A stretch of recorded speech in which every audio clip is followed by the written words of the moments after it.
The year 1971 witnessed the birth of a new nation, Bangladesh, etched in history with the indelible ink of courage, resilience, and the unwavering support of India. This essay delves into the heart of India's involvement in the Bangladesh Liberation War, a saga of shared history, political turmoil, military valor, and enduring friendship. India played a pivotal role in liberating Bangladesh from oppression. It provided military support, shelter to millions of refugees, and global diplomatic advocacy. The war, though steeped in tragedy and sacrifice, ultimately led to the triumph of justice and self-determination for the Bengali people. This historical event continues to shape the political landscape of South Asia. It stands as a testament to the power of solidarity and the responsibility of nations to stand up against injustice. The spirit of 1971 serves as a beacon of hope and a reminder of the enduring bond between India and Bangladesh. To truly understand the events of 1971, one must journey back to the roots of the shared heritage of India and Bangladesh. The Bengal region, the fertile delta of the Ganges and Brahmaputra rivers, boasts a rich tapestry of culture, language, and tradition. For centuries, the people of this land, irrespective of religious affiliations, lived together in relative harmony. However, the partition of India in 1947, based on the flawed logic of the two-nation theory, sowed the seeds of discord. Bengal, with its predominantly Muslim eastern half and Hindu-majority western part, was also divided. East Bengal became East Pakistan, separated from its cultural kin and tethered to West Pakistan thousands of miles away by a thread of shared religion. This artificial division disregarded the deep-rooted cultural and linguistic ties that bound the Bengali people together. It laid bare the inherent contradictions of creating nations solely based on religion, ignoring the complexities of shared history and identity. The seeds of discontent began to take root, setting the stage for the tumultuous events that would unfold 2 decades later. The union of East and West Pakistan, separated by vast distances and even greater cultural and linguistic differences, proved to be an uneasy one right from the outset. The people of East Pakistan, despite constituting the majority, found themselves marginalized and discriminated against. Their language, Bangla, was denied official status, and their economic contributions were often overlooked. This systematic marginalization fueled a growing sense of resentment and alienation among the Bengali population. The brutal suppression of the Bengali language movement in 1952, where students demanding recognition for their mother tongue were met with violence, further deepened the divide. The chasm between the two wings of Pakistan continued to widen over the years. Political and economic disparities, coupled with cultural and linguistic suppression, created a fertile ground for dissent and rebellion. The Awami League, a political party advocating for the rights of East Pakistan, gained immense popularity. Its call for autonomy resonated deeply with the people, setting the stage for a momentous confrontation. The 1970 general election in Pakistan proved to be a turning point. The Awami League, led by Sheikh Mujibur Rahman, secured a landslide victory, winning a majority in the National Assembly. Their victory was a clear mandate for greater autonomy for East Pakistan. However, the West Pakistani establishment refused to accept the results, denying Mujibur Rahman his rightful place as the Prime Minister of Pakistan. This blatant denial of democracy ignited a firestorm of protests across East Pakistan. The Pakistani military, fearing the growing power of the Bengali nationalist movement, unleashed a brutal crackdown on the unarmed civilian population. What followed was a horrific chapter of human history. The Pakistani army, aided by local collaborators, engaged in widespread atrocities, including mass killings, rape, and arson, targeting Hindus and Bengali intellectuals in particular. Millions of terrified Bengalis fled their homes, seeking refuge across the border in neighboring India. Section 5, India's Helping Hand. The plight of the Bangladeshi refugees pouring into India by the millions created a humanitarian crisis of unprecedented scale. Faced with the sheer magnitude of human suffering, India opened its arms and its borders to the fleeing masses. Refugee camps sprang up across the eastern states, providing food, shelter, and medical aid to the displaced. India's response went beyond humanitarian aid.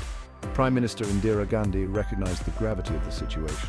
She saw the brutal oppression of the Bengali people as a threat to regional stability and a violation of human rights. India began providing material and diplomatic support to the Mukti Bahini, the Bengali resistance fighters, who were bravely fighting for their homeland's liberation. On December 3, 1971, Pakistan launched a preemptive airstrike on Indian airfields, marking the official beginning of the Indo-Pakistani War of 1971. India responded decisively, its armed forces joining hands with the Mukti Bahini in a swift and decisive campaign. Section 6. The World Watches. The 1971 war for Bangladesh's liberation played out on a global stage, with the Cold War serving as a chilling backdrop. The United States, under President Nixon, sided with Pakistan, viewing India's involvement as an unwelcome intrusion into its sphere of influence. The Soviet Union, on the other hand, stood firmly by India's side, providing crucial diplomatic and military support. China, a close ally of Pakistan, found itself in a delicate position. While it condemned India's actions, it refrained from direct military intervention.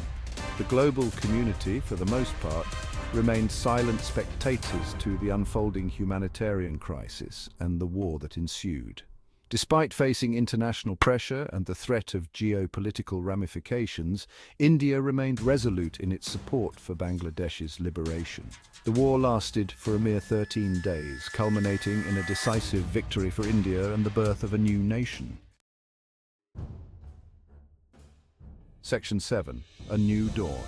On December 16, 1971, the Pakistani army surrendered to the joint forces of India and Bangladesh. This historic victory marked the end of the 9-month-long liberation war and the birth of a new nation, Bangladesh. India, true to its word, withdrew its troops from Bangladesh within 3 months of the war's end, respecting the newly independent nation's sovereignty. The world witnessed the triumph of justice, self-determination, and the power of human resilience. Bangladesh, rising from the ashes of war, embarked on a journey to rebuild its shattered nation.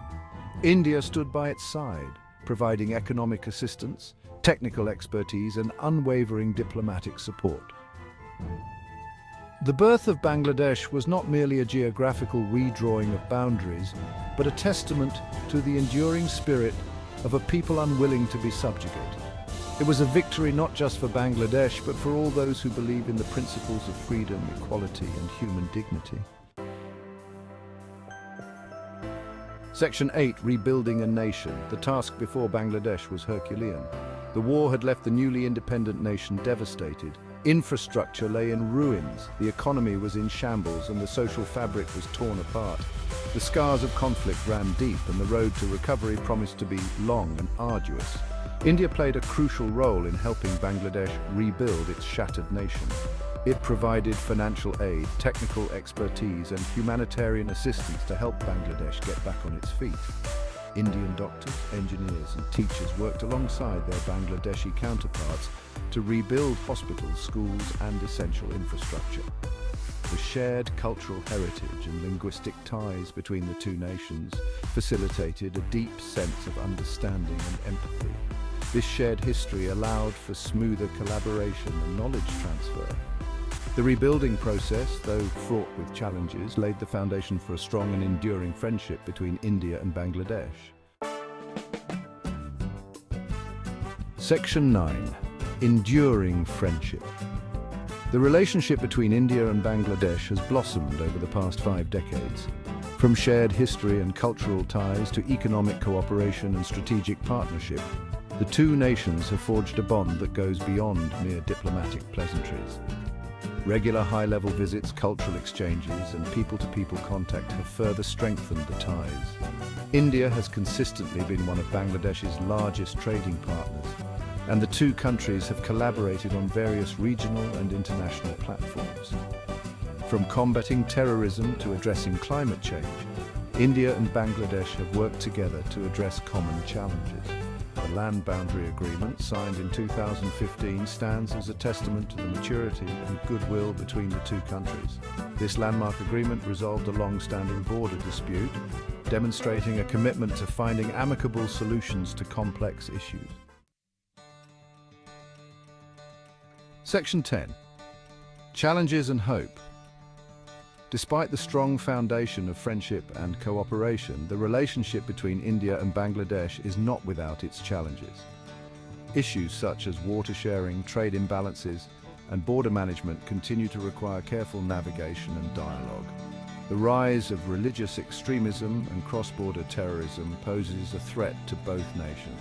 However, the shared history, cultural affinity, and mutual respect between India and Bangladesh provide a strong foundation for addressing these challenges. Both countries recognize the importance of maintaining open lines of communication and engaging in constructive dialogue to find mutually acceptable solutions. As Bangladesh continues on its path of economic growth and development, India remains a steadfast partner. The spirit of 1971 serves as a powerful reminder of the enduring bond between the two nations and their shared commitment to peace, prosperity, and